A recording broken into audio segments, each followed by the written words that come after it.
मो ना पुष्पा सिंह आम ग्राम किरालगा आम पंचायत किरालगा आम ब्लॉक सबडेगा आम जिला सुंदरगढ़ आम किरालगा 2 नंबर वार्डर बासिंदा अटू एठी 20टा परिवार लोक आम वार्ड रे 20टा परिवार लोक बास करुछंती 20टा घर अच्छे जेहेतु तो 10 दिन हेलाणी आमर ए परारे माने विद्युत संजोग हो पारुनी कि देउना लाइन भी दौना जेहेतु लाइन न देबारु पढ़ापढ़ी रे भी छुआ मानकर असुविधा होची आउ वर्षा दिन जेहेतु से लाइन नथिबारु जेते माने जीव सब भी बाहरती आउ साप सब भी बाहरवा द्वारा कि आमर क्षति भी होची काली आमे लाइन नथिबारु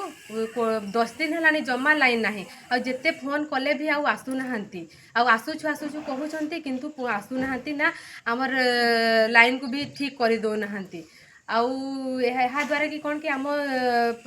पानी भी असुविधा होची आ कोठी भी कादुଅ फादुଅ भी वर्षा जोगु रही जाउची आ राति रे भी लाइन नथिबारु बाहरिया पे भी असुविधा होची बाहरी भी पारुनी बिछा साप केते जंतु सब बाहरी पड़ुछंती तेणु आमको आमे अनुरोध करूछु कि आपण दया करी कि जेते शीघ्र